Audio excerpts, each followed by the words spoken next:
Assalamualaikum warahmatullahi wabarakatuh. Salam sejahtera untuk kita semua. Shalom. Perkenalkan, kami dari kelompok 5.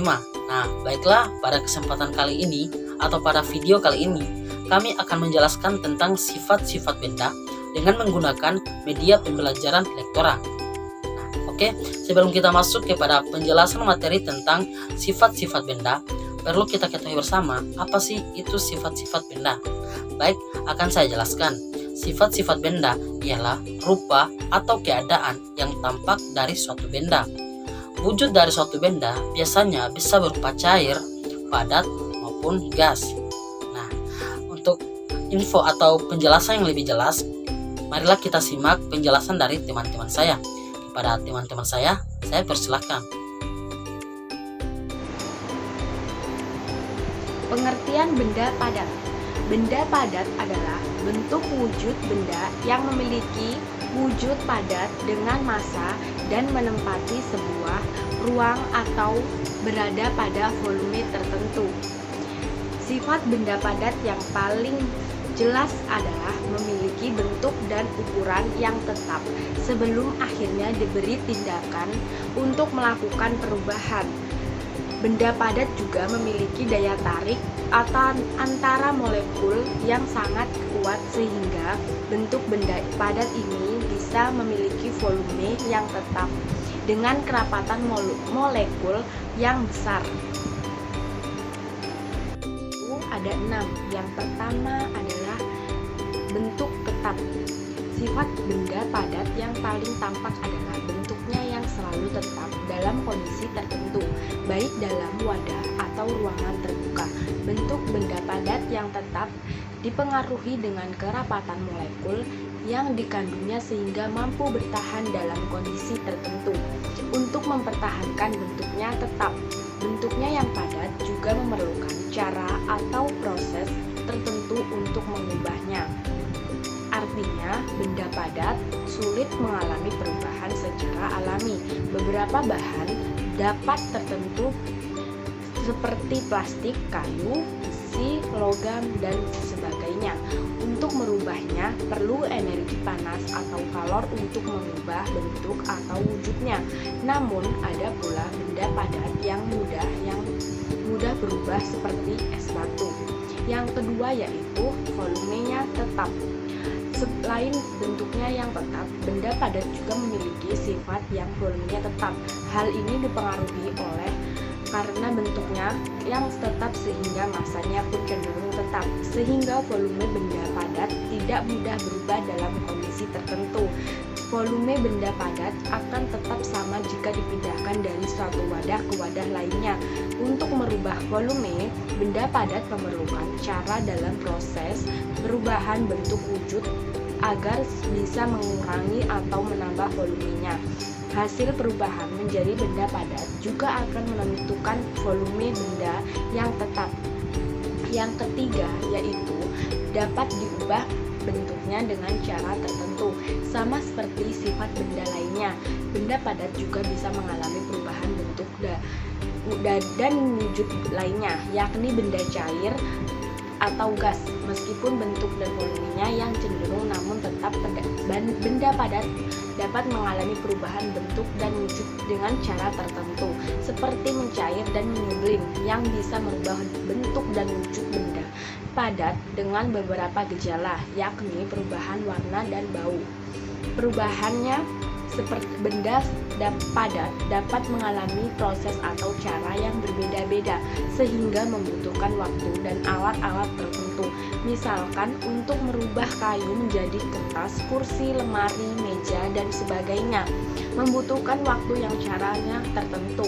Namun ada perubahan benda padat yang bisa merubah dengan mudah, misalnya mencairkan es batu atau meletakkan kapur barus di ruangan terbuka. 3. Benda gas. Dari antara dua jenis benda sebelumnya, gas dikenal sebagai benda yang asing karena tidak terlihat dan tidak dapat disentuh. Benda gas sebenarnya dapat dirasakan, bahkan dicium baunya, seperti benda cair. Gas memiliki sifat menempati ruang. Ada pula ciri benda gas seperti berikut. 1. dapat mengisi ruang. 2. Berubah bentuk. 3. Menekan ke segala arah. 4. Bergerak ke segala arah. 5. Volumenya berubah-ubah karena gas dapat dimulai mH. Meskipun tidak terlihat, benda gas sebenarnya ada di sekitar kita loh. Mulai dari udara yang biasa kita hirup, gas yang mama gunakan untuk memasak, sampai gas yang terdapat di dalam balon hingga dapat terbang dan mengembang. Sifat yang berubah-ubah sesuai dengan wadah yang ditempatinya. Air yang berada di dalam baskom akan berbentuk baskom. Berbeda lagi dengan air yang berada di dalam gelas ataupun botol. Sifat lain benda cair yaitu kemampuan mengalir. Semua benda cair akan mengalir dari tempat yang tinggi ke tempat yang rendah akibat pengaruh gravitasi. Benda cair memiliki ciri sebagai berikut. Yang pertama, bentuknya dapat berubah mengikuti. Yang kedua, mempunyai massa. Yang ketiga, permukaan benda cair yang tenang akan selalu datar. Yang keempat, dapat melarutkan suatu zat tertentu. Contoh benda cair ialah minyak, air, susu, jus, dan lain-lain. 4. Perubahan wujud benda. Benda padat, cair, dan gas dapat berubah wujud menjadi satu sama lain. Benda yang tadinya berwujud cair dapat berubah menjadi gas ataupun padat. Ini disebut sebagai perubahan wujud benda. Berikut adalah beberapa perubahan wujud benda beserta contohnya. Yang pertama, mencair.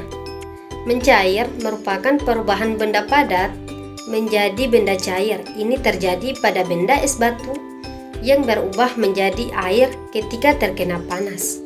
Yang kedua, membeku. Membeku merupakan perubahan benda cair menjadi benda padat. Peristiwa ini terjadi pada air yang membeku berubah menjadi benda padat. Yang ketiga, menguap. Menguap ialah peristiwa perubahannya zat cair menjadi gas. Contohnya seperti air yang dipanaskan akan berubah menjadi uap. 4. Mengembun. Mengembun ialah perubahan wujud gas menjadi cair. Peristiwa ini dapat kamu lihat pada embun yang terjadi di pagi hari. 5. Menyublin. Menyublin adalah peristiwa perubahan benda padat menjadi benda gas. Peristiwa ini terjadi pada kapur barus. 6. Mengkristal. Mengkristal merupakan peristiwa perubahan benda gas menjadi benda padat. Proses ini terjadi pada perubahan uap air menjadi salju. Ternyata benda-benda di sekitar kita unik sekali ya. Menarik mempelajari bagaimana benda memiliki sifat dan mampu berubah satu dengan yang lainnya. Semoga Nah, baiklah, itulah tadi penjelasan mengenai benda padat, benda cair, dan benda gas, serta perubahan wujud benda dari teman-teman saya. Semoga penjelasan yang singkat tadi bisa bermanfaat bagi teman-teman. Dan kami dari kelompok 5 mengucapkan permohonan maaf apabila ada kekurangan dalam video pembelajaran kali ini. Akhir kata, saya sekaligus teman-teman mengucapkan Assalamualaikum warahmatullahi wabarakatuh.